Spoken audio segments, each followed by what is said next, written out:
सगळे मामाच्या गावाला जातात, तुम्ही गोव्यालाच का जाता? वो फितरत आहे हमारी. अनेकांनी कमेंट्स मध्ये तुमच्या ट्रेलरच्या विचारला हा प्रश्न की बायको सोबत गोव्याला जावं का? बायको कोणाची आहे पण त्याच्यावर depend आहे. मग तो आवडीने गायला घेतो. हा. हा त्याला गाण्याची फार हौस असते हा. पण त्याला ट गाता येत सॉरी तुझ्या product नाही चालेल. पण त्याला अजिबात गाता येत. मग त्याला गायला लावायचं, आधी त्याला टाईट करायचं. तुमची प्रतिक्रिया काय? काय नाही, हे ज्यावेळेला मित्र झाले त्यावेळेला मला दिलबर दिलबर म्हणायचे दिलबर. आणि आता बिलबर बिलबर. असा कधी काही किस्सा तुमचा आहे का असा फॉरेनर्स बाबतीतला? खरं तर हा सकाळी उठला ना झोपेतून हा फॉरेनरच दिसतो. त्यांच्या नशिबात मीच आहे. की थँक्यू. पाहिलं. अहो पण साधी गोष्ट आहे. मग चला 1 मिनिट भर प्रथमेश तू फक्त शिव्या दे, चल आई बहिणी तो कॉन्टेंट पोस्ट कर आणि बघू हो. चालतो का? बरोबर. नाही चालणार ना. आणि संस्कारांचं म्हणशील तर मग आमचे संस्कार तुम्ही कसे मोजाल की ज्या वेळेला महाराष्ट्र राज्यात जेव्हा जेव्हा पुरासारखी सांगलीला जेव्हा सांगली कोल्हापूरला पूर आला तर आम्ही सगळे आमच्या बायका पोरांसहित लोकांसाठी मदत गोळा करत होतो आणि 7 ट्रक भरून मदत आम्ही तिथे पोहोचवली. हा तो ट्रक घेऊन गेला होता. आमच्या दोघांच्या अख्ख्या फॅमिली लहान लहान पोरं सुद्धा ती मदत गोळा करत होती लोकांमध्ये. कोल्हापूर. मग ह्याला तू कुसंस्कार म्हणशील? संतोष, आता तुला एक स्पेसिफिक प्रश्न विचारायचा आहे मला की छावा झाल्यानंतर तुझ्या आयुष्यात एक वावटळ आलं नाही, कारण मलाही ते खूप वाईट वाटलं लोकांनी ज्या पद्धतीनं. यावर ही लोक कशी कामी आली रे तुला? की तुम्ही समजा एखाद्या कोशात जाताय, एका निगेटिव्ह नकारात्मकतेकडे जाते, तेव्हा त्यातनं तुम्हाला धरून ठेवून बाहेर काढणारी आजूबाजूला माणसं लागतात. ती फार महत्वाची. तुम्हाला विचार करून ते नातं बनवायचं असतं, ते म्हणजे मैत्रीचं. आणि जे स्वतः कमवावं लागतं ते आपसूक नाही मिळत. सो मैत्रीचं नातं हे तुम्ही कमवताना जेव्हा ते कमवलेल्या गोष्टीची जाणीव ठेवा, त्याची किंमत ठेवा, ती फार महत्वाची. म्हणजे माझं बालपण अशा ठिकाणी गेलं जिथे जो माझा अत्यंत जवळचा, वयाने खूप मोठा होता पण अत्यंत जवळचा होता, त्याला माझ्या समोर 21-22 जणांनी तलवारी आणि कोयत्याने माझ्या समोर कापला. यार हो, दोस्त हो, तो मेरे साथ रहो, मेरी हर बात में. यार हो, दोस्त हो, तो मेरे साथ में रहो, मेरी हर बात में रहो, या फिर जाओ अपनी औकात में रहो. कसे आहेत विजू दादा? मस्त मजेत. संतोष दादा कसे? सेम. तुषार दादा कसा आहे? आनंदी. सिनेमा येतोय, भयंकर आनंदी आहे. उत्साही, आनंदी.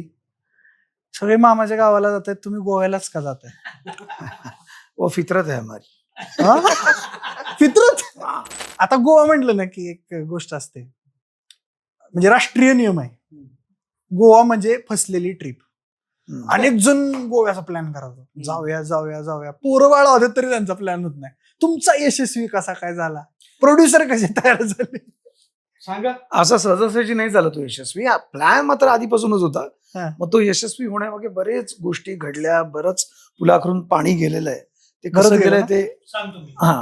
काय झालं की गोष्ट इतकी भारी जमून आली आणि काय समहाऊ प्रोड्युसर आता शोधूया, तर शोधण्यात खूप वेळ घालवण्यापेक्षा आम्ही बघितलं की तुझ्याकडे किती पैसे, तुझ्याकडे किती पैसे, तुझ्याकडे किती पैसे. जास्त तर यांच्याकडे आमच्या निघाले. कोणाकडेच नव्हते. मग म्हणलं, यांच्याकडे तुझ्याकडे जास्त किती पैसे निघाले. आहेत? ते म्हणाला, हे एवढे. बस याच्यात तो येईल अरे याच्यात एवढे.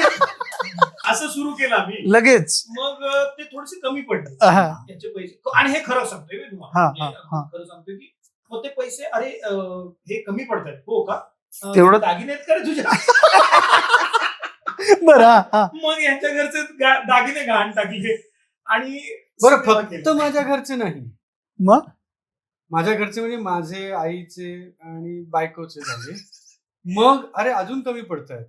मग माझ्या सासूचे, अरे, माझ्या मेवणीचे, आणि सगळे दागिने गहाण ठेवले गेले. आणि तुमची गोव्याची ट्रिप झाली. आणि हा?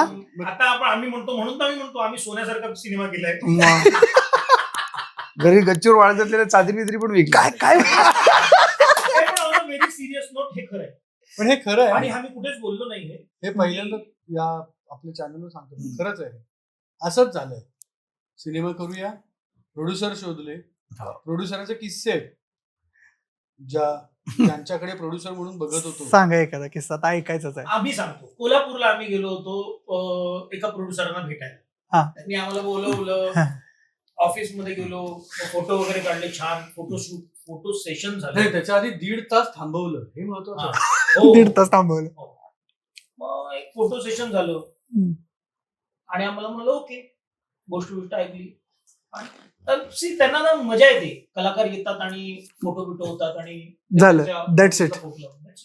त्याच्या पलीकडं आणि असे आमचे एक 4-5 अनुभव आहेत पाहिजे. होय.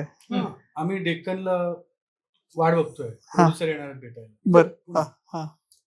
आणि येतायत प्रोड्युसर येत नाही. राव, 1 तास झालं, हे का मला प्रोड्युसर 1 तास थांबवतात असं झालं. हा. वेळ दिली तर ते वेळ द्यायला पाहिजे. हा. फोन केला, हो येतोय. तर तिसऱ्यांदा फोन केला तर त्यांचा आवाज वाढलेला दिसला.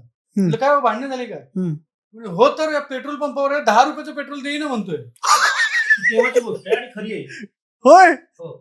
तो निर्माता म्हणून जो मला भेटायला येणार होता, तो तोच 10 म्हणतोय. रुपयाचं पेट्रोल देत नाहीये म्हणून पेट्रोल पंपवाल्याशी भांडत होता. कसं काय करायचं म्हटलं, आणि कसं काय व्हायचं, असे अनेक अनुभव आल्यानंतर अनेक. मग असं ठरवलं की ओके, पैसेच लागतील ना. हा. आमचा एक मित्र आहे संदीप वेंगुर्लेकर, हा. तो म्हणाला, अरे अशी पण उडी मारायची, तशी पण उडी मारायची, मग मोठीच मारू ना. हा. उंचीवर गेलो तर किती उंच गेलो होतं ते पडल्यावर कळेलच लोकांना. उंचीवर तर जाऊ. घेतली जी. आता स्पेशल तुमच्या तिघांचा किंवा बाबा पण आहेत याच्यामध्ये स्ट्रगलर झालाचा किंवा तुमचा ओव्हरऑल सगळ्यांचा एकत्रित कॉन्टेंट बघितला की लोक असे अरे आठ येतात. असं म्हणजे आठ येतात, अरे हे काय ही म्हणजे अश्लीलता आणि हे काय कुसंस्कार आहेत या लोकांवरती, हे स्क्रीनवरती असं दाखवतात आणि असं असं असं इतकं बोलतात, असं तुम्हाला जज केलं जातं आणि असे सिनेमे आणले जातात, अशाच गोष्टी तुमच्याकडून होतात असं एक वारंवार बोललं जातं. याच्यावर तुमचं काय म्हणणं आहे? प्रथमेश, मला शब्द वापरला कुसंस्कार, पण तसं काय, प्रत्येक महिलागणिक आपण म्हणतो भाषा बदलत जाते, बरोबर. तसं प्रत्येक वयागणिक पण बदलते. लहानपणीची आपली एक भाषा असते, त्याचा एक लहेजा असतो, आपण बोबडं बोलतो, तुत्र बोलतो, मग हळूहळू त्यात स्पष्टता यायला लागते. मग आपल्या फॅमिलीतले जसे असतील तसे आपण बोलू लागतो. ते जसं बोलत, जो हेल असेल, तुझ्या घरी जो हेल बोलला जातो तो हेल तुझ्यात आपोआप येतो. मग जसे तुझे मित्र होत जातात, त्या मित्रांमध्ये जे वातावरण घडत जातं, तसं ती भाषा तयार होते. यात कुणालाही दुखावण्याचा, शिव्या देऊन कोणाला तरी दुखावं असं काही कोणाच्याच मनात नसतं. ती एक भाषा आहे, ती तो लहेजा आहे त्या भाषेचा, त्या भाषेत वापरल्या जाणाऱ्या त्या गोष्टी आहेत. म्हणजे आणि संस्कारांचं म्हणशील तर मग आमचे संस्कार तुम्ही कसे मोजाल, की ज्या वेळेला आपल्याकडे कुठलीही महाराष्ट्र राज्यात जेव्हा पुरासारखी, सांगली कोल्हापूरला पूर आला, त्याला आम्ही सगळे आमच्या बायका पोरांसहित जवळपास 84 ते 86 तास न झोपता लोकांसाठी मदत गोळा करत होतो आणि 7 ट्रक भरून मदत आम्ही तिथे पोहोचवली. हा तो ट्रक घेऊन गेला होता. आमच्या दोघांच्या अख्ख्या फॅमिली, लहान लहान पोरं सुद्धा ती मदत गोळा करत होती लोकांमध्ये. मग ह्याला तू कुसंस्कार म्हणशील का? आमच्याकडे ठाण्यात आम्ही भटू सावंत म्हणून आमचा मित्र आहे, त्याच्या पुढाकाराने आम्ही एक शाळा चालवली, जिथं जे भिकारी भीक मागतात सिग्नलवर, त्यांच्यासाठी आम्ही सिग्नलवर कंटेनर टाकून तिथे शाळा सुरू केली. त्यातला एक पोरगा आता इंजिनियर, एक हवालदार होणार आहे. हे कुसंस्कार आहेत का मग आमचे? आम्ही टिटवाळ्याला आम्ही भाऊबीज करायला जातो, 39 बहिणी आहेत एका आश्रमातल्या आमच्या. मग हे आमचे कुसंस्कार आहेत का? आणि एवढंच नाही तर विजूमानाच्या घरी जेव्हा गणपती बाप्पा म्हणजे आगमन होतं तेव्हा तिथे लिहिलेलं असतं किंवा ज्यांना इन्व्हिटेशन पाठवतो तेव्हा विजू सांगतो की येताना हार, फुलं, पेढे आणू नका, त्याच्या बदल्यात वया, पुस्तकं, रंगाची पेन्सिल्स किंवा कंपास पेट्या असं काहीतरी घेऊन या. आणि मग तसे लोक घेऊन येतात आणि जे सगळं जमा होतं ते आम्ही त्या सिग्नल शाळेत किंवा गरजू मुलांना देतो. त्यामुळे माझं असं म्हणणं आहे की आपण त्याचा संदर्भ थेट संस्काराशी न जोडता आम्ही जे काम करतोय तेही बाजूला ठेवा. पण जे दिसतंय तुम्हाला, काही लोक पण म्हणतात अरे केवळ शिव्या आहे म्हणून यांचं कॉन्टेंट चालतं, असं एक म्हटलं जातं. अहो पण साधी गोष्ट आहे. मग चला 1 मिनिटभर प्रथमेश तू फक्त शिव्या दे, चल आई बहिणी म्हणून तो कॉन्टेंट पोस्ट कर आणि बघू चालतो का? नाही, बरोबर आहे, नाही चालणार ना. त्यात एक आम्हा स्ट्रगलर लोकांचं आयुष्य जे आम्ही जगलोय, पहिल्या एपिसोड मध्ये जे पाण्यात बिस्किट घालून हे खरं जगलेलं आयुष्य, खरोखर खरं केलेलं आहे ते. ते जगलेलं आयुष्य आणि मग ते जगलेलं खरं आयुष्य दाखवतोय, तर मग खरी जी भाषा बोलतोय आम्ही खरे ज्या भाषेत बोलतो ही आमची भाषा आहे. याच्यात आम्ही कोणाला मी ह्याला एखादी शिवी दिली याचा अर्थ याचा अपमान करण्यासाठी शिवी दिलेली नाहीये. नाही आमच्या बोली भाषेतच ती बोली भाषा आहे, ही मैत्रीची बोली भाषा आहे जी आम्ही बोलतो. तर त्यावरून कुणीतरी असं जज करावं की हे लोक फक्त शिवाय. या सिनेमा बघायला तुम्हाला सिनेमातलं सिनेमा तत्व जर नाही दिसलं तर काहीही हरायला तयार आहे. आता त्याच्यातून आलं नाही. कुशादादा चला उद्यामध्ये कायम म्हणजे थोडे लेडीज रोल दिसलेले आहेत. इकडे काय रशियन वगैरेचा रोल केलाय का? बरं रशियन म्हणून शोभतील का? मला कळत नाही उन्हात- बोलल्यानंतर नेमकं मी काय म्हणून शोभेल. पण मला हवाई उद्याच्या बाबतीत पर्टिक्युलर जर बोलायचं झालं स्त्री भूमिका आणि असं, तर मी असं म्हणतो की आपला देश जो आहे ना तो कृषी प्रधान कमी आणि पुरुष प्रधान थोडा जास्त आहे. है ना. इथे जर का सिंगल मदर असेल तर त्याला सांगितलं जातं की त्या मुलीला सांगितलं जातं आता तुला ह्याचा बाप म्हणून पुढे जगायचं आहे किंवा पुरुषाच्या खांद्याला खांदा लावून तुला चालायचंय बरं का, है ना. तर अशा ह्या देशामध्ये मला स्त्री भूमिका करून माझं घर चालवता आलं ना, याचा मला फार अभिमान वाटतो. एकदम मला भारी वाटतं. पण ह्याच्यात एक गमतीची गोष्ट अशी पण झाली होती की एक माझी अॅनिव्हर्सरी होती आणि शूटिंग खूप लांबायचं आमचं हवाई उद्याचं. तर शुभेच्छा द्यायला सुनैना सेटवर आली होती. त्या दिवशी मी लेडीज रोल मध्ये कसं वाटलं? मेमोरेबल आहे. आणि मग तिकडे तो फोटो आहे. तिला हळदी कुंकूला आली की अॅनिव्हर्सरी आली बरोबर आहे. पण मजा आली यार. हा सिनेमा करताना खूप मजा आली. खूप वर्षांनी असं काहीतरी जबरदस्त काम केल्याचा फील आला. एक तर मित्र होते सोबत, त्यामुळे ऍक्च्युली पूर्ण शूटिंग भर पिकनिकच चालू होती. मला संतोष दादा तर फक्त लढ म्हणा किंवा हे साच्यात बघितलंय का? आता हे वेगळंच आहे काहीतरी यावेळेस. म्हणजे कसं काय कॉमेडी हे काय कसं काय ते दिग्दर्शक लेखक यांनी अर्थात केवळ मित्र आहे म्हणून नाही तर त्याला एक विश्वास आहे एक अभिनेता किंवा कलाकार म्हणून आमच्यावर. आणि एक कलाकार म्हणून मी नेहमी प्रत्येक जण कलाकार असा उपाशी असतो ना की वेगवेगळ्या प्रकारच्या धाटणीतले रोल करायला मिळावे. तेव्हा झेंडा, मोर्या, एकतारा, फक्त लढमणा अशा सिनेमातनं थोडेसे रफ टफ रोल केल्यानंतर एक विनोदी अंग पण आहे तेही करू शकतो किंवा नाहीतर करण्याचा प्रयत्नही करू शकतो. असं खूप चांगल्या विनोदी भूमिका केल्या आहेत. जर त्याचे खूप नाटक ते खूप चालायला हवं तरी चालेल. यदा यदाही अधर्मस्य इतका तो सरदार करायचा आणि इतका धमाल करायचा. हिलेरियस होतं ते. हिलेरियस म्हणजे लोक खुर्चीतून पडायचे रे. इतकं जबरदस्त करायचं. तो त्याच्यात एक ना आणि ना गंमत काय जसा ह्याचा एक उपजत कॉमेडीचा अंग आहे ज्याच्यासाठी तो नोन आहे, तसा हा कॉमेडीसाठी नोन नाहीये. पण ह्याच्यात एक याची अंगभूत विनोदाची शैली. त्याचे छोटेच असतात असे पंचेस फार असं, पण ते छोटेपणे इतके जबरदस्त असतात ना की कमाल येतो. मी तर कायम असं म्हणतो संतोषच्या बाबतीत, म्हणजे जे संतोषला खूप जवळून ओळखतात त्यांना माहिती. मी असं म्हणतो की संतोषचा 10% ह्युमर जर माझ्यात आला फक्त, तर मग माझं करिअर होऊन जाईल. इतका तो ह्युमरस, इतका ह्युमरस आहे. ब्रिलियंट आहे संतोष. आता काय आहे की आय लव्ह आता नाही पण मला खरंच कॉमेडी मला कुणाला नाही आवडत. प्रत्येक कलाकाराला वेगवेगळ्या भूमिका करायला आवडतात. पण याआधी केल्या होत्या पण मे बी कदाचित त्या झेंडा मोर्यामुळे ती इमेज जास्त वर साच्यात बघितलं जातं. पण त्यामुळे त्याच्या यदा कदाचित मध्ये सुद्धा मी काम केलंय. पण बऱ्याच वर्षानंतर बऱ्याच काळानंतर मला मामाच्या गोव्याला जाऊया या सिनेमामुळे विनोदी भूमिका करायला मिळाली. पण तू मला सांग, आणि अर्थात स्ट्रगलर सालामुळेच ती मिळाली. तू मला सांग, तू गेल्या कित्येक वर्षात संतोष आणि रेखाजी यांच्यामध्ये जरा तरी बदल बघितलाय? ते दोघेही सेम दिसतात. आमचे डॉक्टर एकच आहे. डॉक्टर एकच आहे. तो स्वतःच फिटनेस हा नाही खरंच अनेक वर्ष तो तसाच दिसतो. तसाच आहे खरंच. म्हणजे गोव्यात त्याचा काय फायदा झाला? नाही गोव्यात मी नंतर थोडासा वेगळा दिसायला लागलो होतो.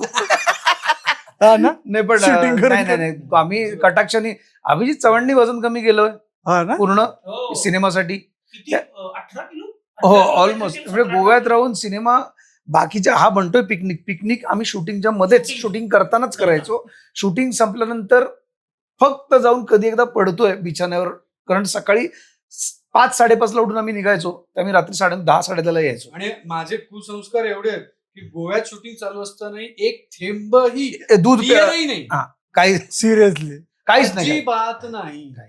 खाणं होतं Shooting, व्यवस्थित, हा, खाणं. पिणं नव्हतं, पिणं नाही. प्यायला फक्त पाणी होतं आणि तिकडे चहा. येणारच होतो मी. आता तुम्ही एकत्र स्ट्रगल म्हणजे बऱ्यापैकी पाहिलेले आहेत ते दिवस. तुमची अशी कधी गोव्याची ट्रिप झालेली होती का? आता मैत्री आणि गोवा हे एक खूप वेगळं समीकरण आहे. एकत्र नाही, कधीच प्लॅन केला नाही. प्लॅन केले प्लॅन प्लॅन तर रोज तेवढं रात्री काही. निकितला लक्षात plan. राहिलेला प्लॅन. हा. दर शनिवार रात्री प्लॅन झाले होते. तो प्लॅन तेव्हाच कॅन्सल झाला नसता तर आम्ही गोव्यात राहणारे असतो. कॅन्सल झाला तरी गोव्यातच आहेत. हा तर दर शनिवारी रात्री भेटलो की पुढल्या आठवड्यात गोव्याला जाऊ. म्हणजे शूटिंगच्या वेळेस तुम्ही गोवा आणि दारू हे रिलेशनच ब्रेक करून टाकलं का असं म्हणजे? आणि एवढं कशाला लांब जातं? आत्ता येताना हा संजू दादा, उमेश सर हम्म. आणि तेजस्वी हा. तेजस्वी पण हा. आम्ही सगळे एकत्र जेवतो. हा. तिथे पण ठरलं सक्सेस पार्टी गोवा करायची. एकमेव माणूस शांत होता तो म्हणजे मी. भाई रुको जरा सब्र करो. सबर करो. गोव्याच्या म्हणजे असं ही पहिलीच ट्रिप आहे गोव्याची कुशा दादा अशी लॉंग टर्म जास्त का राहिलेली की या अगोदर कधी झालंय? नाही मी वेगवेगळ्या ग्रुप मधनं आम्ही सगळे गोव्याला गेलेलो. आहे ना? हा बऱ्याचदा गेलो. आम्ही एकत्र मी पहिल्यांदा. एकत्रही गेलोय, सिनेमाही गेलेत तिकडे. या आधी वेगवेगळ्या ग्रुपमधनं गोवा. आम्ही स्ट्रगलर्स नाही गेलो. आता गोव्याचे प्रत्येकाचे किस्से असतात. म्हणजे कोणतरी एकतर गणलेलं असते, 90% गणलेलेच असतात बऱ्यापैकी. असं काही किस्से आहेत का तुमचे? हे बघ, गोव्याला तो जो कसिनो आहे हम्म. ना, तो माझ्या पैशांवर चाललाय. तो सगळा खर्च माझा आहे. त्या तुला माहिती ते नाट्यगृहात नाही का फोटो लावतात सगळ्या मोठ्या मोठ्या नटांचे, हो तसं कसिनोचं लावलंय दरवाज्यात. आले आज पगार होणार. आले खेळायला आले, आज पगार आहे, आज पगार आहे. हे आज हरून जाणार. इन्सेंटिव्ह आहे. नाही, आता नाही. हा, आता नाही. आता आता नाही. ह्याच्या पुढे नाही. हा ना? मी त्याला कसिनोत कसं खेळायचं. खेळायचं, कसं पेशन्स ठेवायचा. हे शिकवलंय. कारण यांच्या घरी टेरेस मध्ये स्वतःचा कसिनो प्रायव्हेट, तिथे आमचे ट्युशन्स होतात. अनेक लोक म्हणतात की स्ट्रगलर सालाच आहे, फक्त गोव्याचा एपिसोड आहे हा सिनेमा. म्हणजे नाही, गंमत तीच आहे. असं अनेकांचं कमेंट्स येत आहेत अशा. नाही, अनेक दिवस आम्ही वाट बघत होतो हम्म. सिनेमाची गोष्ट सापडावी. कारण ते एपिसोडच परत जर आम्ही सिनेमात ते एवढा खर्च कशाला करू ना मग. तो एपिसोड नाहीच आहे. कारण तशी गोष्ट एपिसोड सारखी नाहीये. एपिसोड सारखी गोष्टी अनेक होत्या की ज्याच्यावर आम्ही म्हटलं होतं की ह्याच्यावर सिनेमा करूया का, ह्याच्यावर करूया का, पण त्या आम्ही कटाक्षाने टाळल्या की नाही रे, हे फक्त एक्सटेन्शन वाटतंय. मोठ्या पडद्यावर जाण्यासाठीचा हुक नाहीये त्याची. हा हो की नाही? तो ज्या वेळेला आमच्या आयुष्यात प्रत्यक्ष घडला त्यावेळेला मी याला म्हटलं, अरे कुशा ही तर सिनेमाची स्टोरी आहे, याच्यावर सिनेमा करू आपण. आणि तो सिनेमा झाला. म्हणजे त्याच्यात असं काहीच संबंध नाही की अरे एक एपिसोड इरिलेव्हंट का वाटणार नाही, कारण ते आमच्या बरोबर घडलंय. घडलंय. खरं घडलंय. खरं घडलंय. सिरियसली? हो, खरं घडलंय. आमच्या बरोबर घडलेलं आहे. आमचं आयुष्य पण इतकं कसं भयंकर काय माहिती आहे. इतकं डिझास्टर कसं असू शकतं. असं झालं? होय. सिनेमॅटिक. त्याच्यावरती सिनेमा बनवलाय. नाही असं एवढं तसं नाही आहे. असं इथे जायला वेळ लागतो.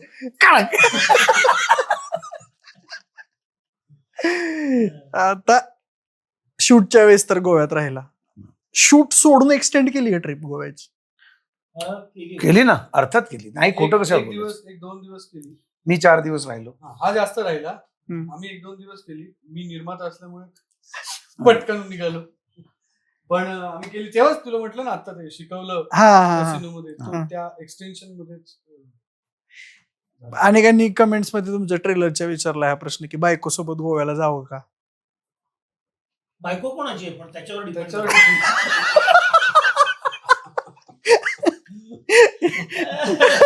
हे बघा, तुमची बायको जर का तुमची मैत्रीण असू शकते तरच तुम्ही गोव्याला गेले पाहिजे, हा ना. तरच तुम्ही गोवा एन्जॉय करू शकता. ती मित्रांची जागा आहे. ओके, तिथे तुम्ही मित्रच असले पाहिजे. तिथे चला 9 वाजले आता झोपायला चला असेवाले जर का आयटम आपल्या आजूबाजूला आले, वाट लागली समजा. असं कोण आहे का तुमच्या क्रू मध्ये होतं? नाही नाही नाही नाही नाही. छे त्या सगळ्यांनी आम्हाला बाहेर काढलं. होय का? आम्हाला त्यांच्या ग्रुपमधून बाहेर काढलं. हा. ते आम्हाला नकोच आहे की 9 वाजले झोपायचे का? हे प्रश्न होता ऍक्च्युली. पट दिवशी जेवण झोपेल तुम्ही जा, आम्ही नाही. कारण आमचा दिवस सुरू होतो 9 वाजता रात्री. हा, सगळी दिवसभराची कामं आटपून आम्ही आमचा दिवस सुरू. आमचा दिवस सुरू करतो.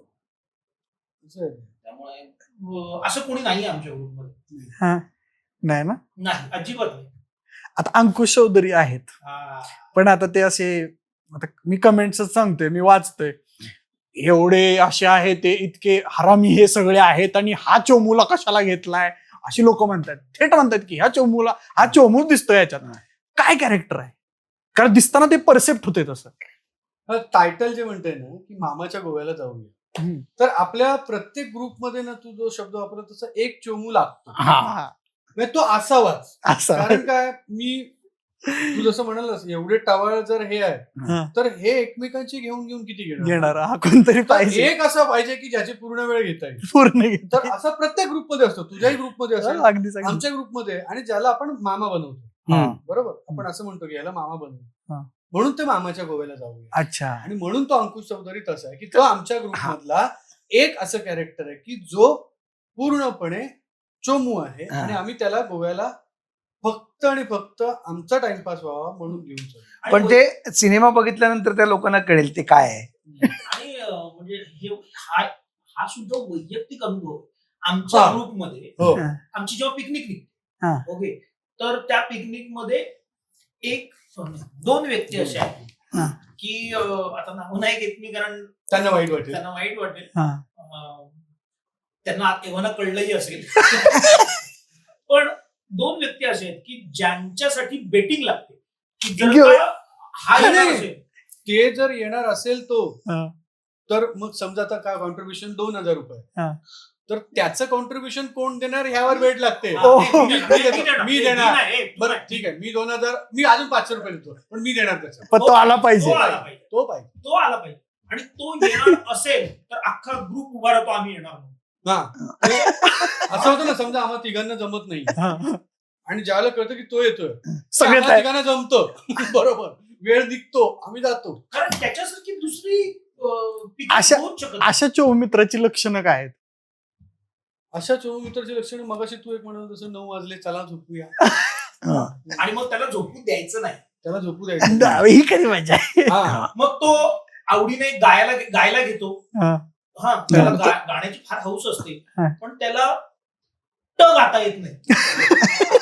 सॉरी तुझ्या पॉडकास्ट नाही चालेल. पण त्याला अजिबात गाता येत नाही. मग त्याला गायला लावायचं, आधी त्याला टाईट करायचं, मग त्याला गायला लावायचं. स्विच ऑन होणार नाही त्याच्या. हा. मग लाईव्ह एंटरटेनमेंट. म्हणजे समजा तो गायला आणि गाऊनचं एंटरटेनमेंट संपलं की मग त्याला आम्ही ऑडिशन द्यायला लावतो. मग तो ऐतिहासिक पात्रांमध्ये फिरतो, तो औरंगजेब बनतो. औरंगजेब. हा, असं सगळं. आणि मग ती रात्र आपली, मग अजून काहीतरी कॅरेक्टर करायला लावायचं. आणि मग ते सगळं रेकॉर्ड पण करायचं. हा. आम्ही आमच्या एका मित्राला करगोट्याला 10,000च्या नोटा बांधून नाचवलेला आहे. फक्त 10च्याच नोटा होत्या. फक्त दादाच्याच. एवढं? ह्याच्यापेक्षा वर्स्ट काय अजून? हा, नाही. एक खूप मोठे डीओपी आहे, त्यांचं नाव शब्बीर नाईक. हा. शब्बीर नाईक सर हे आता ह्या आमच्या सिनेमाचे पण डीओपी आहे. तर डीओपी म्हणजे डिरेक्टर ऑफ फोटोग्राफी, कॅमेरा हो. त्यांच्या हो. नजरेने आपण सिनेमा बघतो. Camera director. तर ते त्यांना एकदा पिकनिकला घेऊन गेले होते सगळे. त्यांना सांगा असं मी कसं त्याला निघायचं होतं. आणि म्हटलं पिकनिकला आलाय आणि आपल्याला ते पाहिजे ना. पिकनिक असा कसा जाऊ शकतो, असं कसं जाऊ शकतो. नाही मला जायचं. ते परत तीच लक्षणांमधलं एक, मला निघायचं, परत जायचं. मी झपकन त्याचं शर्ट काढून घेतलं हे शर्ट दे उघडा. आम्ही नदीवर पोहत होतो, नदीवर वांगणीच्या. शर्ट दे. तो टाकला पाण्यात, गोळ केला आणि दिला पार लांब पलीकडे टाकलं नदीत. ते उघडच. आता काय म्हटलं पण तोही असा इतका चिकट की तो उघडा गेला. हो. मी बोलतो शब्बीर आता आय एम सो सॉरी. वांगणीवरून तो मलाड पर्यंत उघड आयुष्य त्यांनी स्टेशनला त्याचे ते सगळं स्टेशन रिक्षा उघडा गेला. तो पैसे काढून घेतले मी. त्याचे शर्ट चष्मा काढून आता नाही घेतला. जाणार. तो लिफ्ट मागून बाईकवर एकाच्या ट्रेनने विना तिकीट गेला. शर्ट घेतलं आणि तो गेला रे. आणि त्याचं तुम्हाला काही वाईट वाटलं नसणार 100%. नाही अरे ते शर्ट तुला सांगू नंतर मी वापरत होतो. दुसऱ्या सोडा रे शर्ट तरी सोडा रे दादा. त्यावेळेला पण मैत्री पिकनिक म्हणजे हे कसं छापा आहे रे. एकाच नाण्याच्या दोन बाजू आहेत. हा ना. म्हणून आम्ही सिनेमाला पण हे काय दिलंय, 31 जुलैला पिकनिक सिनेमागृहात. पिकनिक सिनेमागृहात. सिनेमागृहात पिकनिकला या, तुम्ही मजा करा. तुम्हाला असं वाटेल की तुम्ही आमच्याबरोबर पिकनिकला आमच्या बरोबर आलाय पिकनिक. आता गोवा म्हंटल ना की जे सामान्य मित्र असतात, आता तुम्ही एका वरच्या लेवलला गेलाय, आम्ही सामान्य होतो अजूनही. फॉरेनर्स बद्दल आकर्षण असतं अनेकांना, बरोबर. फॉरेनर्स असतात ते असं म्हणजे डोळ्याला आराम असतो असं अनेकांचं म्हणणं आहे. असा कधी काही किस्सा तुमचा आहे का असा फॉरेनर्स बाबतीतला? तिथला मी अजून सामान्यच होत. आम्ही पण सामान्य. जे सामान्य माणसं करतात तेच सृष्टी सौंदर्य निहाळायला आम्हाला आवडतं. आणि खरं तर हा सकाळी उठला ना झोपेतून, हा फॉरेनरच दिसतो. त्यांच्या नशिबात मीच आहे. माहिती नायजेरियन कॅथरीन नाही. फक्त त्यांना हे हाऊस खूप आली. मी पाठीची हाडं बाहेर काढून दाखवतो. पाठीची हाडं बाहेर काढून. महेश मांजरेकर सरांच्या एपिसोड मध्ये तो एपिसोड बघा, म्हणजे तुम्हाला कळेल पाठीची हाडं बाहेर येणं म्हणजे काय. बाबा यात काय रोल आहे बाबांचा? बाबाच आहे. तेच आहे ना. बाबा. संत्या तेच आहे ना. तेच आहे सगळं. तसेच बाबाचे चाळे. आणि बाबाने आपलं पण काम केलं. हा ना. अनबिलिव्हेबल. काय काय सीन्स त्याने एक हाती असे स्वतःच्या ह्याच्यावर एकही डायलॉग नाही, ज्या रिॲक्शन असं आहे की ज्याच्यात ह्या दोघांना डायलॉग्स आहेत, फक्त त्याला रिॲक्शन. एकही डायलॉग नाही, पण त्याने तो सीन ओन केलाय. हा. त्याने तो माझा सीन आहे असं दाखवलं. ह्यांना वाक्य आहेत, त्याला एकही वाक्य नाही, हे दोघंही वाक्य बोलतात. आणि तो फक्त रिॲक्शन देतो आणि तो अख्खा सीन तो घेऊन गेलाय. ह्या गोष्टी तुम्हाला कोकणातल्या कुठल्या तरी समुद्र किनाऱ्यावर पण करता आल्या असतात, गोवाच का? नाही, कोकणातही आम्ही बऱ्यापैकी शूट केलंय. बरं. आता काय कोकण आणि गोवा तसं आता फक्त राज्यांनी विभागले. त्याची जर भौगोलिक एक लक्षणं बघितली तर तशी सेमच आहेत. त्यामुळे जिथे आम्हाला कम्फर्ट वाटत होता तिथे आम्ही शूट केलं, की जिथे कम्फर्ट आलं. गोव्यातही शूट केलं, कोकणातही केलं. ते इथे महाग मिळते, तिथे स्वस्त मिळते, एवढंच फरक आहे. या ट्रिप मध्ये सगळ्यात जास्त कोणी पैसे वाचवले? कोण चिंगूस आहे सगळ्यात? चिंगूस कोण? अरे सगळा खर्च यांचाच होता. आम्ही कोणी खर्चच नाही केलाय काय. चिंगूस करायला नाही, आणि पैसे काढून. गमतीची गोष्ट काय माहितीये का, अजूनही सिनेमा प्रोड्यूस करण्याच्या आधीपासनं अजूनपर्यंतही आम्ही गाडीतनं जर जेवायला बाहेर पडतोय तर आम्ही कोणी पाकिट घेऊन निघतच नाही. आम्ही हॉटेल आम्ही चूज करतो, इथे आज जेवायचं, हे मागवायचं, हे खायचं. झालं की विजू बघ, आम्ही अर्धा वाटून घेतलंय की काय खायचं ते आम्ही डिसाईड. अशा वेळेस तुमची प्रतिक्रिया काय असते? आम्ही तर शूटिंगला विजू आला आमच्या नंतर तर आम्ही ओरडत जातो, पप्पा आले तुमची प्रतिक्रिया काय असते? काय नाही, हे ज्यावेळेला मित्र झाले त्यावेळेला मला दिलबर म्हणायचे. दिलबर. आणि आता बिलबर नाही, पण मला मुळातच खूप आधीपासून पैसे होते तेव्हाही खिशात, आणि पैसे जेव्हा नव्हते तेव्हाही मला आवडतं की लोकांसोबत आपण जेवावं आणि ते बिल मी भरावं असं मला आवडतं. तो प्रत्येकाच्या आपापल्या आवडीचा भाग असतो. कोणाला कशाचं व्यसन असतं, काय असतं. या गोव्याच्या ट्रिप मध्ये कोणाला मिस केलं? या गोव्याच्या ट्रिप मध्ये मिस असं काय मिस असं नाही म्हणताय ना? घरचं जेवण मीच केलं असेल फार. नाही नाही, नाही नाही, नाही. काय अप्रतिम हो, जेवण नाही पण बनवलं. घरचं आईच्या हातचं महिनाभर डाळ, राहिलं. वरण भात नाही ते जेवण तर सगळं तू- मग तसं काहीच नाहीच केलं कारण अनु पण आलीच लगेच ना. आम्ही ना रिएक्शन बघ परत वन मोर रिएक्शन बघ बघितलं याचं. रिएक्शन बघ. तुला कळण्यासाठी पण एक सेकंद जातो आता काय बोललाय हा 1 मिनिट अनु पण आलीच नाही, असं काही ना. नाही मला वाटतं आमचं fulfill आहे. नाही काय नाही. फुलफिल झाली गोवा ट्रिप. ज्यांना मिस करू असं सगळ्यांना बांधून घेऊन गेलो होतो हा. गाडीत टाकून. मेन आम्ही सगळेच तिकडे सगळे होतो. सगळे मित्र होते रे. म्हणजे सगळे. डीओपी पण मित्र, ऍक्टर पण मित्र, सगळेच मित्र होतो. तेव्हा त्याचं काय आणि खरं तर आता मी निर्माता बनलोय म्हणून नाही सांगत, पण सगळ्यांनी ज्या प्रकारचं कॉपरेशन दिलं, मी जो सिनेमा केलाय ज्या बजेटमध्ये त्याच्या निश्चित तिप्पट पैसे लागले असते हा सिनेमा झाला. बरोबर. 100. म्हणजे अनेकांना विश्वास नाही बसणार, पण खरंच असं झालंय. सकाळी 7ची शिफ्ट असते, तर सकाळी 7च्या शिफ्टला बरोबर 7:01 आम्ही शॉट रोल केले. इतक्या शिस्तबद्ध पद्धतीने काम केलेलं असं काही नाही. म्हणजे मी पहिल्या दिवशी जेव्हा त्यांना सांगितलं की तुम्ही ना म्हणजे मित्रच आहेत सगळे, पण अदरवाईज पण युनिट असतं जे सगळेच आपल्या ओळखीचे नसतं. की म्हटलं की समजा उदाहरण घेतलं की एका दिवसाचा खर्च समजा 6 लाख रुपये, आपण 10 तास शूट करतो, तर मला 1 मिनिट जो आहे ना तो 6,000 रुपयाला पडतोय. बरोबर आहे.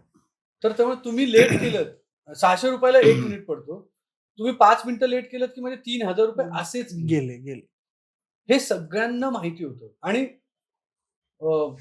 हे जे करिअर करू इच्छित आहेत आणि जे बघतात असतात त्यांना मला सांगायचं काय होतं, 2 प्रकारचे आर्टिस्ट असतात निर्मात्यांसाठी.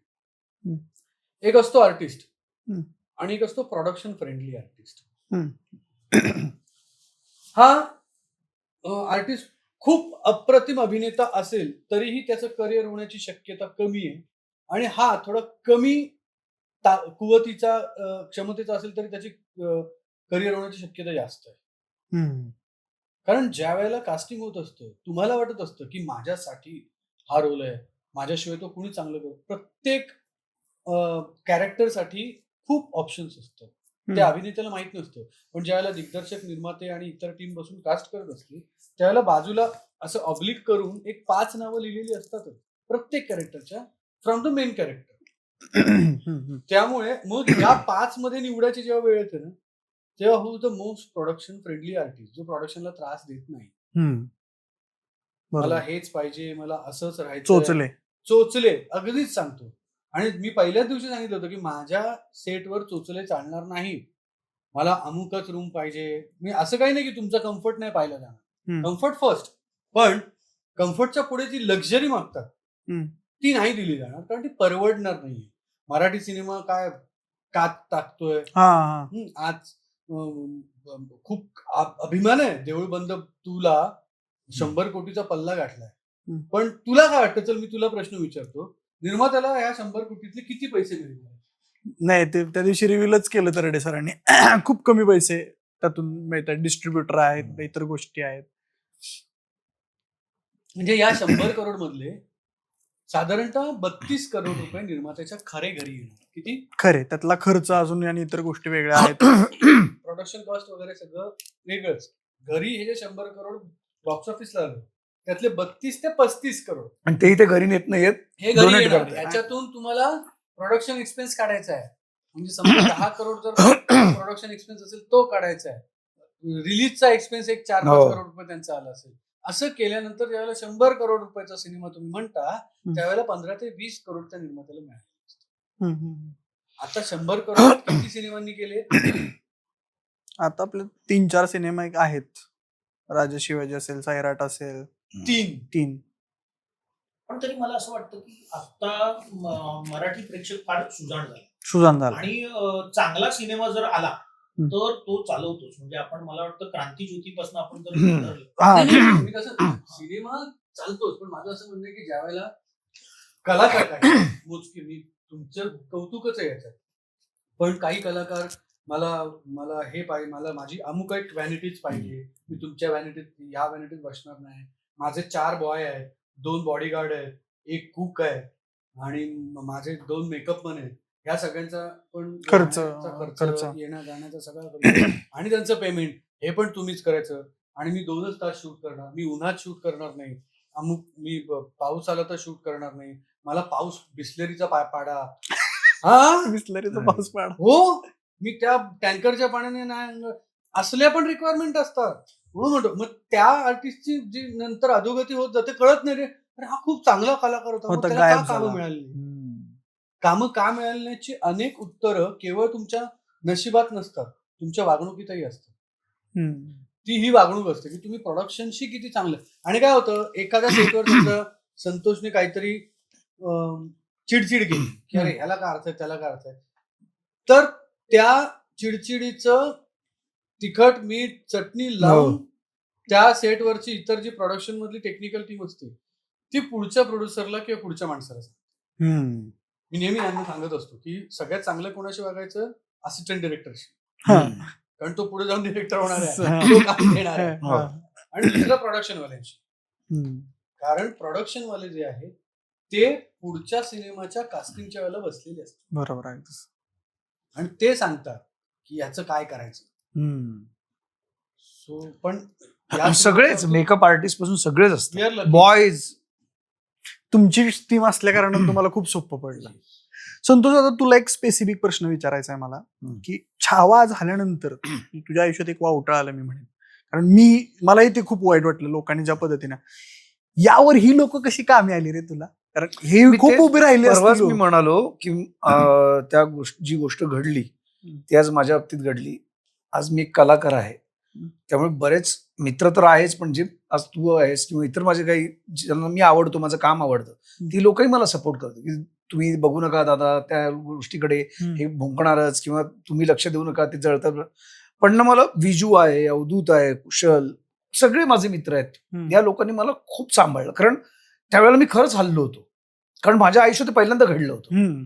आणि मी हल्लो कधी, जेव्हा माझ्या घरच्यांना हे इम्पॅक्ट करायला लागलं, माझ्या आईला, माझ्या पुतणीला, माझ्या वडिलांना, भावाला, रिलेटिव्ह, अरे तुझ्याबद्दल असं, आई अरे असं काय बोलतात, कारण ते कुठल्याही भाषेत बोलत होते की तो मरतो, मी जवळजवळ मेला, आता काय जिवंत राहत नाही वगैरे वगैरे इथपर्यंत. सो तेव्हा मी खूप असं हे झालं, म्हणजे अरे एवढं काय बोलता तुम्ही, मला बोलतायपेक्षा एवढं कशी तुम्ही काहीच बाळगत नाहीयेत. मग त्यातनं बाहेर पडलो. अर्थात माझे मित्र या सगळ्यांनी मला मदत केली, मी त्यातनं बाहेर पडलो. पण मला जेव्हा जास्त विचार आला की समजा उद्या एखादा सामान्य साधा माणूस आहे, पोरगा आहे, तो काहीतरी करत असेल आणि त्याला जर एखादा टोल, त्याला माझ्यासारखे मित्र नसतील किंवा सपोर्ट करणारे नसतील, तर त्या तो खरोखर मरेल नाही का, जीव देईल. पण संतांचं म्हणजे कसं आहे, मला एक वाटतं की एखादी जखम असते ती नंतर निबर होत जाते ना, तसं पण ह्या बाबतीत झालं. म्हणजे आम्हाला पण सगळ्यांना रागच आला. संतोष जुळेकरचं करिअर केवढं आहे, तुझं वय आहे का तेवढं? तुला आत्ता परवा गड्या हातात मोबाईल आलाय, तुझं वय नाही तेवढं, त्याच्यापेक्षा जास्त त्याचं करिअर आहे. तू त्याला लिहितो, म्हणजे कारण काही अकाउंट्सला आम्ही जाऊन चेक केलं ना, तुम्ही कोण आहे. ओके, तर मग नंतर संत याच्यातनं बाहेर पडला. कमालीची गोष्ट काय, संतोषने ते इतकं पॉझिटिव्हली घेतलं, मग आम्ही त्याच्यावर एक रील पण केली, आणि त्याच्यानंतर लोकांनी त्याला सपोर्ट केला की जर का उत्तर द्यायचं असेल तर ह्याच पद्धतीने दिलं गेलं पाहिजे. त्याच्या पुढे संतोषने त्याच्यावरच एक जाहिरात केली, त्याच्यात काही लाख रुपये कमवले. Okay, negative marketing is a positive marketing. त्याच्यातनं त्याने जो मार्ग निवडला तो किती पॉझिटिव्ह होता. ऍडसाठी thanks to Karan Sonawane, focus India, तो त्यांनी ती कॉन्सेप्ट तयार केली आणि ती ऍड केली माझ्याबरोबर. त्याने मग ते इतकं पॉझिटिव्ह अर्थात ते पॉझिटिव्ह वातावरण तुमच्या भोवती तयार करणारी तुमची लोक असतील ना, की तुम्ही समजा एखाद्या कोशात जाताय, एका निगेटिव्ह नकारात्मकतेकडे जाते, तेव्हा त्यातनं तुम्हाला धरून ठेवून बाहेर काढणारी आजूबाजूला माणसं लागतात, ती फार महत्वाची आहेत. ती असं मित्र लागतात, घरचे लागतात, सगळेजण ते जर असतील ना, तर तुम्हाला कुठल्याही गोष्टीची अडचण फार त्रास देऊ शकत नाही. पण मला काळजी वाटते की अशा लोकांची ज्यांच्याकडे असे नाहीयेत, ही आर्मी नाहीये, जी आर्मी माझ्याकडे होती. मित्र लागतात. मला विजू सरांना विचारायचं की सर, ही जी ट्रोलिंगची मला जरा सायकोलॉजी समजून घ्यायची आहे, कारण काय होतं आजकाल हा रोगच खूप फोपवलाय. कोणी कोणालाही कसंही टार्गेट केलं जाते आणि तो रोगाला सलीलनी छान तुला कविता औषध- केली त्याच्यावर, सलील कुलकर्णीनी. रोगाला औषध विकृतीला ठेचावं लागतं. असे अनेक जण सफर करतात. याबद्दल तुमचं काय ऑब्झर्वेशन आहेत? नाही, मला ना अनेकदा रादर 100% वेळा अनेकदा असं नाही, ज्यावेळेला ह्याला पण ट्रोल केलं जायचं, मी तर कमेंट वाचत होतो. मी कमेंटच वाचत नाही. मी यांना पण सांगितलं तो उपाय, नेव्हर रीड कमेंट्स. तुमचं मानसिक स्थैर्य घालवण्याची ताकद त्या कमेंट्स मध्ये असते. तुम्ही केलेल्या स्वतःच्या चांगल्या कामावर चा जो तुमचा विश्वास आहे तो ढळू देण्याची ताकद त्या कमेंट्स मध्ये. आणि बरं, ते कोण असतात तुमचे? तुम्ही ओळखता का त्यांना? तुम्ही पाहिलंय का त्यांना? त्यांनी तुमच्या आयुष्यात काय फरक पडणार आहे का? नाही ना. तुम्ही जे काम करत कर. आणि हे लोक काय करतात, अनेकदा त्याच्यावर जर गेलं तर 0 सबस्क्रायबर, 0 पोस्ट, 0. हो. म्हणजे कुणीतरी एक माणूस स्वतःचा चेहरा लपून वेगळा बुरखा घालून तुमच्या मेंदूत ढवळाढवळ करायचा प्रयत्न करतोय आणि तुम्ही त्याला ती सहज करू देता. यावर उपाय एकच असतो, कमेंट्स न वाचणं. म्हणजे आलेल्या कौतुकाने हुरळून जायलाही होत नाही आणि दिलेल्या दूषणांनी खचायलाही होत नाही. मी जसा आहे तसा मी माझं व्यक्त. आम्ही कलाकार काय आहोत? व्यक्त होण्याची माध्यमं शोधलीत ना आम्ही. एक कलाकार म्हणून व्यक्त होतोय. आम्ही जसं व्यक्त झालो त्यावर तुमचं मत कला म्हणून द्या, माझ्या पर्सनल आयुष्यावर घेऊन. आम्ही तुम्हाला, मी तर केसगिंटीतच धरत नाही, कधीच नाही.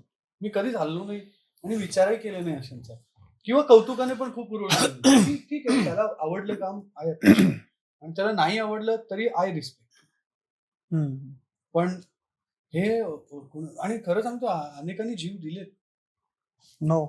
अनेकांनी जीव दिलेत यार. कसलं खरंच. मी मध्यंतरी असं आलं होतं, शासनाने निर्णय घेतलाय की अशा प्रकारे ज्या कमेंट्स करतील अश्लाघ्य आणि ज्या जातीवाचक किंवा अशा कमेंट्स असतील त्यांच्या विरोधात खूप मोठी कारवाई करण्याचा प्रयत्न करताय.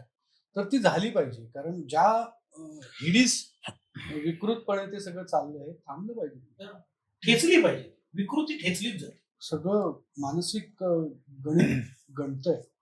आता काय, मित्र म्हटलं की आता तुमची एक चांगली भट्टी जमले, चांगले मित्र, चांगले हे दिसतंय स्ट्रगल सालामधून. पण काही वाईट अनुभव असतील, काही वाईट मित्र, वाईट प्रवृत्तीचे मित्र भेटले असतील, तसं काय तुमच्या आयुष्यातले अनुभव आहेत का? दोन्ही. म्हणजे जगासाठी वाईट प्रवृत्तीचे असलेले मित्र, त्यांनी माझ्यासाठी खूप काही चांगलं केलेलं आहे. म्हणजे माझं बालपण अशा ठिकाणी गेलं जिथे डबल बार असायचे, म्हणजे व्यायाम असायचे ते होते. त्या डबल बारवर मी कसरत करत असताना जो माझा अत्यंत जवळचा, वयाने खूप मोठा होता पण अत्यंत जवळचा होता, त्याला माझ्या समोर 21-22 जणांनी तलवारी आणि कोयत्याने माझ्या समोर कापला 4 फुटावर. आणि त्याच्या शरीराची पूर्ण गेली होती. तिथून बाजूलाच विहीर होती, एक बाई गेली, पटकन ते पाणी आणलं, मी त्याला पाणी पाजायचा प्रयत्न केला, तो नाही जगला. तर हे आमच्या आजूबाजूचं वातावरण होतं सगळ्या प्रकारचे.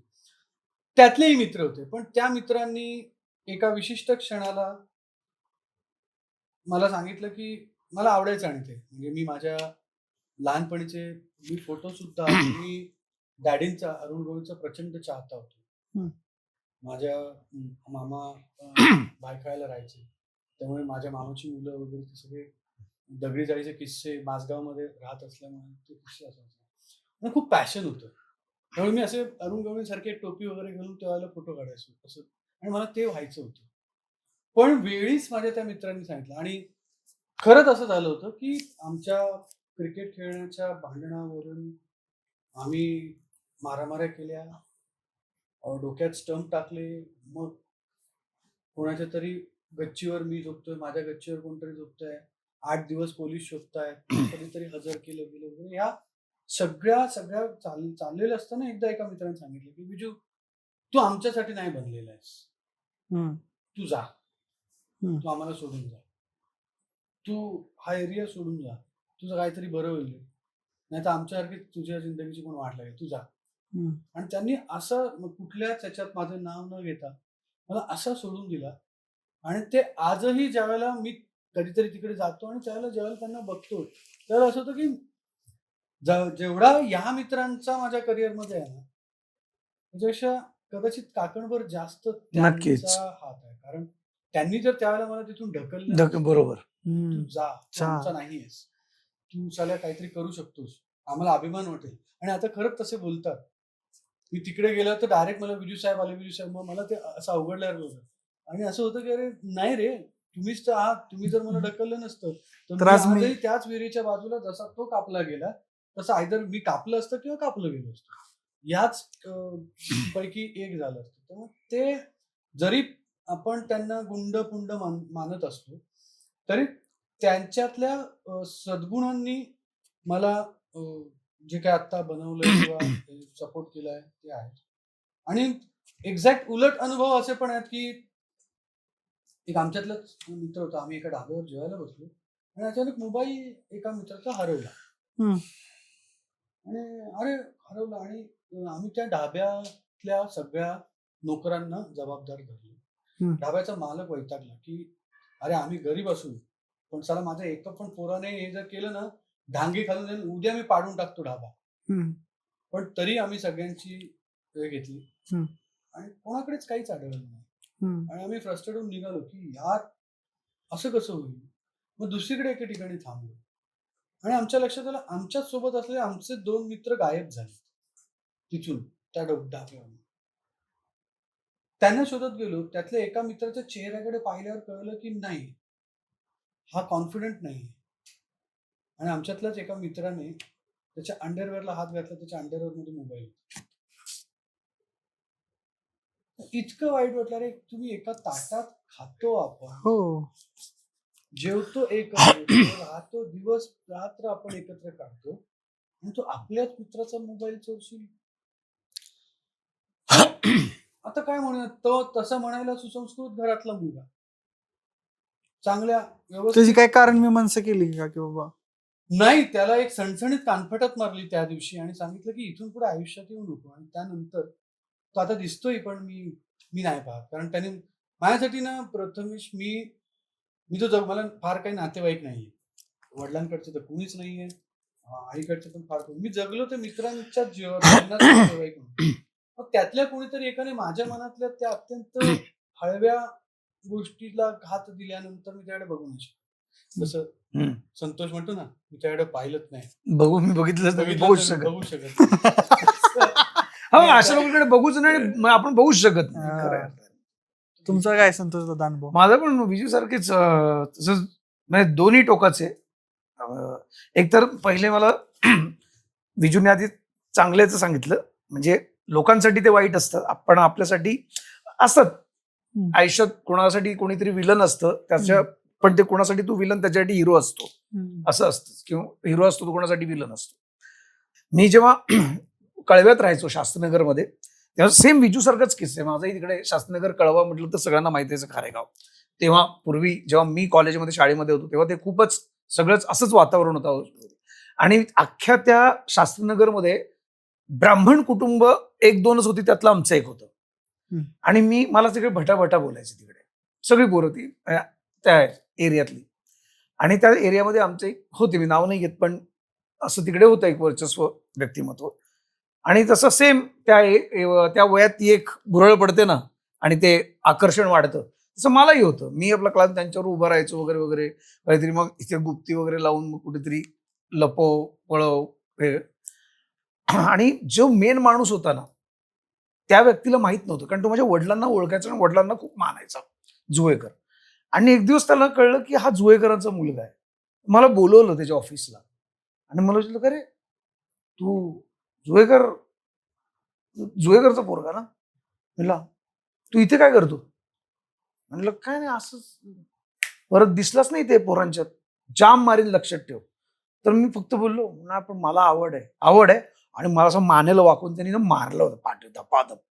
आणि सगळ्या पोरांना सांगितलं हा जर परत दिसला ना तुम्हाला फोडीन. चल कॉलेजमध्ये यायचं, शाळा कॉलेज विलेज करायचा, अभ्यास करायचा, इथे दिसायचं नाही. त्याच्यानंतर काही वर्षांनी मला त्यातलाच एक व्यक्ती भेटला कळव्या नाक्यावर.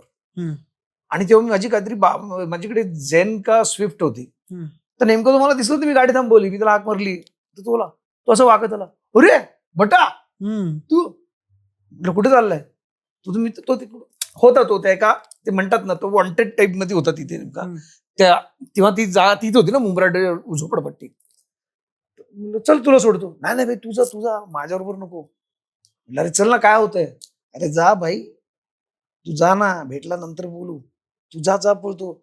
बरं झालं सुटलं असतं, तर आमच्याकडे पायी पळून लपून राहायला लागलं असतं. पण चांगलं केलं असतं, तुझं बघतो मी टीव्हीवर कार्यक्रम, जा पळ. आणि तो नाही बसला माझ्या गाडीत. बोलो मी नाही बसत, माझ्याबरोबर तू नको दिसायला.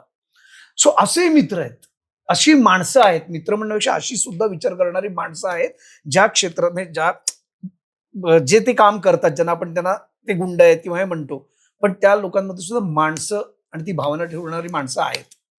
कारण ते गुंड काय जन्मजात गुंड नसतात, काही कारणामुळे परिस्थितीमुळे ते झालेले आहेत. एनिवे, आणि एक व्यक्ती बद्दल मी सांगेन, तो माझ्याबरोबर नाटकात वगैरे असायचा, काम करायचा. एक दिवस माझ्या दादाकडे मी राहायला गेलो होतो, तेव्हा माझी मावशी आणि दादाचं नवीन लग्न झालं होतं दादाचं. आणि मग दादाचं रूम होतं तिकडे, आणि बाहेरच्या रूम मध्ये तिथे खारदांड्याला ते आम्ही झोपणार होतो रात्री. तर तुम्ही त्याला जमलो होतो, आम्ही दोघं तिथे गेलो, शूटिंग लेट संपलं का काहीतरी झालं, तर मी त्याला माझ्याबरोबर घेऊन गेलो तिकडे राहायला. आणि मी आपलं गेलो वॉशरूमला, बाहेर आलो, बघतो तर हा दादाच्या बेडरूमतून फटे तिकडून बघत होता आतमध्ये, दादाच्या बेडरूम. मी त्याला हाक मारली आणि मी म्हटलं तू काय करतोय? नाही काय नाही. मी तिथे त्याला कानफडालो, घराच्या बाहेर हाकलला. दादा बाहेर, काय झालं? म्हटलं याला हाकल पहिले, म्हटलं परत दिसलं तर मारीन, कुत्र्यासारखा मारीन. त्याला लात घालून बाहेर काढला मी. त्यानंतर त्याला पलत नाही भेटलो. अरे तेच की, तुम्ही एखादा व्यक्ती तुम्हाला आसरा देतोय त्याच्या घरी, आणि तूही काय घाणेरडेपणा करतोयस, ते पण माझ्या भावाच्या. त्यामुळे मला असं वाटतं ना, तेव्हा आई वडील तुम्हाला काय शोधून किंवा ठरवून तुम्हाला येत नाहीत. जन्म तुम्हाला काय ठरवून मिळत नाही, मरण तुम्हाला ठरवून मिळत नाही. तुमच्याकडे एकच अशी गोष्ट असते जी तुम्हाला चॉईस असतो, तुम्हाला विचार करून ते नातं बनवायचं असतं, ते म्हणजे मैत्रीचं. आणि जे स्वतः कमवावं लागतं ते आपसुक नाही मिळत. सो मैत्रीचं नातं हे तुम्ही कमवताना, जेव्हा ते कमवलेल्या गोष्टीची जाणीव ठेवा, त्याची किंमत ठेवा, ती फार महत्वाची. मला असं वाटतं की मैत्री, ओळख आणि आपले कलिग, आपण ज्यांच्याबरोबर काम करतो, हे आपल्याला ओळखता यायला हवं. माझ्या आयुष्यात अशी वेळ आली होती की जेव्हा मला ते ओळखता आले नाही, सगळं मिक्स होऊन जातं. आपण कोणालाही आपले मित्र समजतो. ते मला कायम म्हणायचं की तू पटकन कोणालाही मित्र म्हणतोस, मित्र बनवतोस. आणि मला वाटायचं नाही दादा, आपला दोस्तच आहे. नाही, आपला दोस्तच आहे.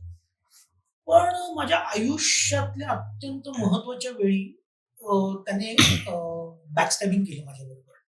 मला ती घटना आता मी ऑन कॅमेरा नाही सांगू शकणार, पण इतकं भयंकर माझ्याबरोबर घडलं काही की मला हे क्षेत्रच नको, ही माणसंच नको, मैत्रीवरनं विश्वास उडाला.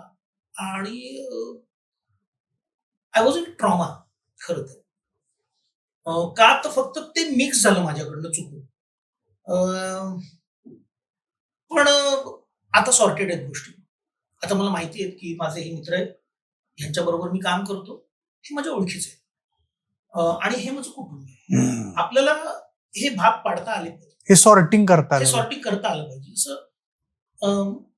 माझ्या मित्रांनीच मला बनवलं. मला जेव्हा पहिल्यांदा एकांकिकेत बक्षीस मिळालं, मला पहिलं अभिनयाचं बक्षीस मिळालं, तेव्हा माझ्या अंबरनाथला मी मोठा झालो लहानाचा. तर त्या मित्रांनी मला खांद्यावर घेऊन ते नाचले. आणि माझं आजही असं म्हणणं आहे की माझा शेवट झाल्यानंतर त्यांच्याच खांद्यावरनं मी जाणार. माझं ते राईट्स, माझे हक्क आहेत, त्यांच्याच खांद्यावरनं मला जायचं. ते माझे अजूनही मित्र आहेत. विजू दादा, संदीप वेंगुर्लेकर, ही माझी फॅमिली आहे. पाठीशी खंबीर उभे.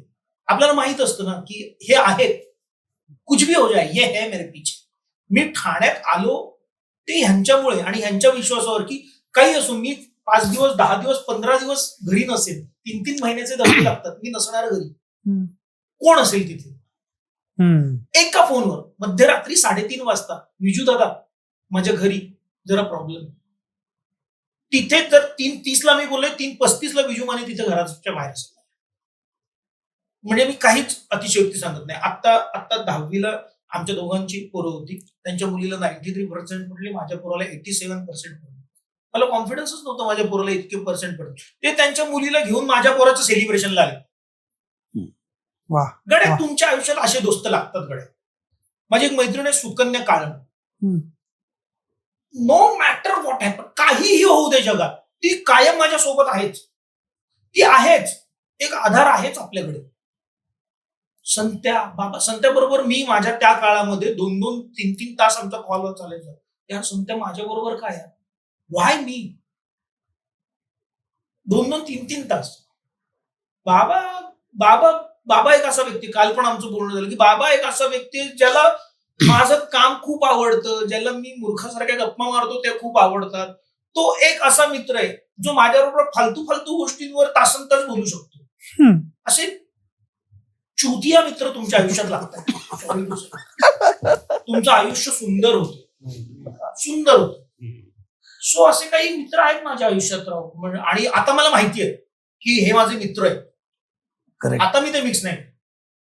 ते सॉर्टिंग खूप ते एक महत्वाचं आहे. छान वाक्य तू कुठेतरी ऐकलं होतं कुणाची तरी मुलाखतीत की दोस्त बहुत गिने चुने होते हैं, बाकी सब भीड़ होती है. आणि सोशल मीडियावरच आपण हे सांगतोय, हा परत एक हा आहे की तुम्ही सोशल मीडियाला आपला मित्र मानायला लागला रे. इंस्टाग्राम वर माझी मैत्री आहे, माझी मैत्री फेसबुक वर आहे, माझी मैत्री नाही हो, उसमें वो बात नहीं है. नाही होत. आणि मला एक काय वाक्य बोलेल, मला असं वाटतं शिरे आपला की यार हो, दोस्त हो तो मेरे साथ रहो, मेरी हर बात में रहो. कि यार हो, दोस्त हो तो मेरे साथ में रहो, मेरी हर बात में रहो, या फिर जाओ अपनी औकात में रहो.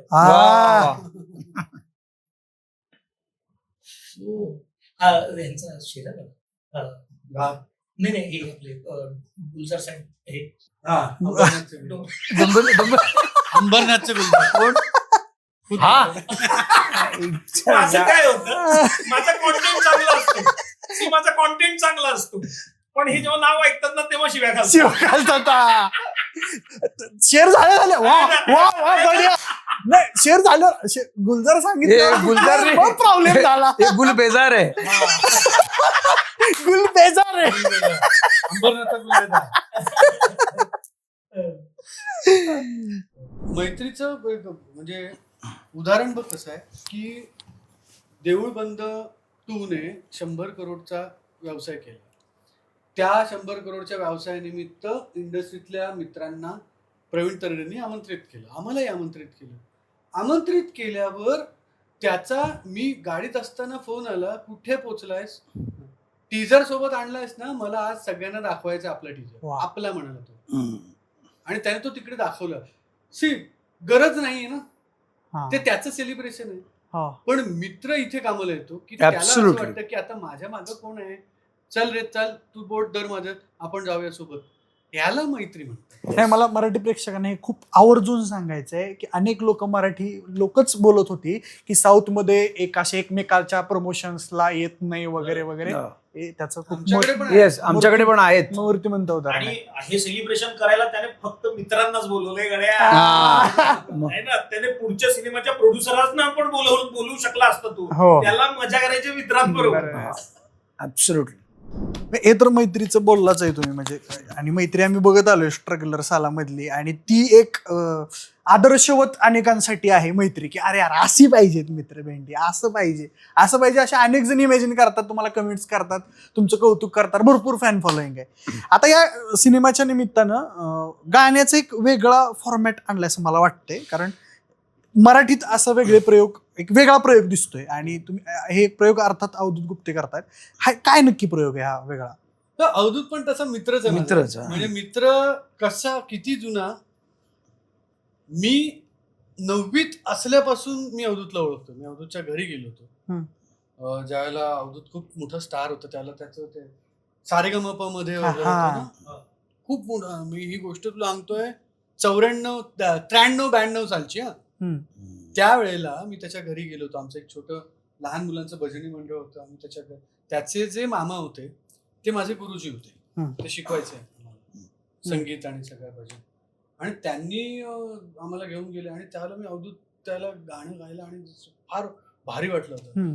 तर आत्ताही अवधूत त्यानंतर जेव्हा कधी भेटलाय तो तितकाच मैत्रीपूर्ण भेटलाय. त्याने आजपर्यंत आमच्या म्हणजे त्याने तर ज्या वेळेला मी असं म्हटलं की अरे मला गोष्ट सापडली, अवधूत गोष्ट सापडली, त्यावेळेला त्याचा शब्द होता, खून करेन जर म्युझिक दुसरा कोणाला दिलं असतं. हे त्याचं वाक्य होतं, खून करेन मी तुझं जर म्युझिक दुसऱ्या कोणी केलं. म्हटलं नाही अरे तूच करणार आहे.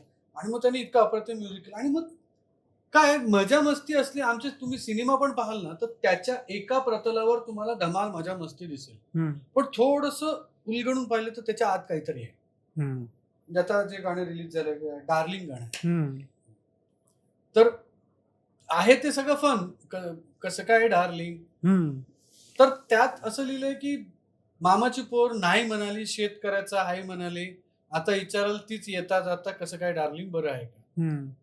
तर हे आहे फन झोन तसा मामा, पण ही खरी परिस्थिती आहे ना हो. आपल्या मुलांची. महाराष्ट्रातल्या मामाची पोरही नाही म्हणते का तर शेतकऱ्याचा आहे म्हणते. मग एक दिवस असा येईल की विचारल तीच येता जाता, कसं काय डार्लिंग बरं आहे का. तर तसं पकडलं तर या प्रतलावर तुम्ही मज्जा घ्याल त्या गाण्याची, डान्स कराल, नाचाल. पण या प्रतलावर एक आशादायी चित्र आहे भविष्याचं, की एक दिवस माझा येईल की ज्या वेळेला ही जी मामाची पोर पण नाही म्हणली का तर मी शेतकऱ्याचा आहे, तर ती सुद्धा पोरगी उद्या येऊन मला विचारणार आहे कसं काय डार्लिंग बरं आहे, असा दिवस माझा येणार आहे. हा एक भविष्याकडे बघण्याचा पॉझिटिव्ह दृष्टिकोन आहे. पण मज्जा करता करता आम्हाला प्रबोधन नाही करायचं. हा सिनेमा आहे ना, ह्या सिनेमातनं तुझं गाव कुठलं? सातारा. तू साताऱ्यात इथं आलास, बरोबर, तिकडचे मित्र सुटली की नाही तुझे? हा सिनेमा बघताना गड्या नाही तुला त्यांची आठवण आली ना तर मी हवं त्या हरे तुला त्या मित्रांची आठवण येईल यार, ज्यांच्या बरोबर तू तासन तास घालवले. काही कोणाचं इंटेन्शन नाही त्याच्यामध्ये, काही कोणाचं त्याच्या मागचं काहीतरी हवंय असतं, काही नाही. निस्वार्थी मित्र असतील ना तुझे, त्यांची आठवण. तू ज्या वेळेला थिएटर मधून एक्झिट डोअर मधून बाहेर पडशील, पहिला मोबाईल घेऊन त्याला फोन करशील आणि एक मस्त शिवी हसडशील, कुठं भेटायचंय, हे तुझ्या तोंडात आलंच पाहिजे असा तो सिनेमाचा. आणि म्युझिक त्याच, आणि सगळ्या प्रकारचे फ्लेवर, जसं हे म्हणालं तसं गाणं आहे. लागली नावाचं एक फन गाणं आहे. एक गोवन गाणं आहे जे आम्ही, त्याची गंमत अशी की अवधूतने ते इथे केलं, लिहिलं स्वतः, त्याला थोडंफार गोवन भाषा, पण नंतर त्याच्या लक्षात आलं की नाही याची ऑथेंटिसिटी आली पाहिजे, म्हणून तो गोव्यात गेला. गोव्यात जो मुकेश नावाचा एक फेमस सिंगर आहे, खूप मोठा आहे तिकडचा, गोवन कोकणी लँग्वेज मधला, त्याला घेतलं, त्याला ते गाणं दिलं, त्या गीतकाराकडून त्या गाण्यातले शब्द नीट करून घेतले की ऑथेंटिक कोकणी यायला हवं, आणि त्याच्याकडून गाऊन घेतलं ते गोवन. आणि ते गाणं कुणाच्या बुटामध्ये कुणाचे मोजे नावाचं गाणं आहे, ते पण आता प्रेक्षक ऐकत असतील. सो फ्लेवर असे खूप वेगवेगळे ठेवलेत की जे आमचं म्युझिक करत असताना अवधूतचं आणि माझं असं एकच होतं की ज्या वेळेला लोक एका बसमधून मित्रांसोबत पिकनिकला निघतील, आपण नाही का पत्रा वाजवत तशी गाणी वाजली पाहिजे, गाणी ती वाजवली पाहिजेत. लागले असं ते झालं पाहिजे, असा एकूण त्या मागचा संगीतामागचा उद्देश होता. आणि मला वाटतं ज्या प्रकारचा रिस्पॉन्स मिळतोय, सफल झालोय संगीतात असं वाटतं. आपण आता सफल झालोय पॉडकास्ट मध्ये बऱ्यापैकी. आता लोकही म्हणतील आता बास करा, आता बरं पिक्चर रिलीज झाला तरी अजून बोलतात. नाही, शेवटचा एक लास्ट क्वेश्चन की संतू दादा, का बघावा लोकांनी हा सिनेमा? विजून एक छान वाक्य लिहिलं होतं, ते मला फार आवडलं, की तुम्ही स्ट्रगलर्स आला बघितलं तर तुम्हाला मैत्री समजली किंवा समजेल, पण तुम्ही हा सिनेमा पाहिलात तर तुम्ही मित्राला समजून घ्याल. सो मला ते फार आवडलं. मला वाटतं की तुम्हाला मित्र समजून घ्यायचे असतील आणि मैत्रीतली मजा, मैत्रीतलं खरं नातं, खरं प्रेम, आपुलकी, आणि जी धमाल मस्ती, किती धिंगाणा असला तरी तो आपल्याच मित्राबरोबर होऊ शकतो, हे सगळं तुम्हाला जाणून घ्यायचं असेल तर हा मामाच्या गोव्याला जाऊया हा सिनेमा नक्की बघा. जर तुम्हाला ना एका क्षणासाठी जरी अशी उपरती झाली की आपण हसणं विसरत चाललोय, जगणं विसरत चाललोय, तर सगळंच सिरियस व्हायला लागलं, सगळंच सिरियस, सगळंच म्हणजे आसपास दे ते सगळं सिरियस आहे. 14 पानी पेपर जर वाचायला घेतलास तर 13.5 पानं सिरियस आहे तो, उरलेला अर्ध पान खेळ आहे, स्पोर्ट्स आहे, बाकी सिरियसच आहे सगळं. तर जर असं वाटत असेल की जगणं आणि हसणं विसरत चाललोय, ते विसरू द्यायचं नाही तुम्हाला, तर हा सिनेमा बघायला या. येस. मी म्हणेन की हा सिनेमा ना एक अफूची गोळी आहे. हा सिनेमा म्हणजे मजा आहे, मस्ती आहे, फाईट आहे, एक ऍक्च्युली पिकनिक आहे यार. ही ऍक्च्युली पिकनिक आहे. आम्हाला गंभीर बोलता येतं. मानवी आयुष्यात जगताना जीवनाच्या प्रतलांवर वगैरे असं बोलता येतं, असं लिहिता पण येतं. पण आम्ही तसं सिनेमा नाही केलं, कारण लोकांच्या आयुष्यात इतकं ऑलरेडी स्ट्रेस आहेच. इतका स्ट्रेस आहे ना. आम्ही ठरवलंय की आपण आनंद देणारा सिनेमा बनवायचा, आणि हा सिनेमा बघून तुम्हाला आनंद मिळेल ही माझी खात्री.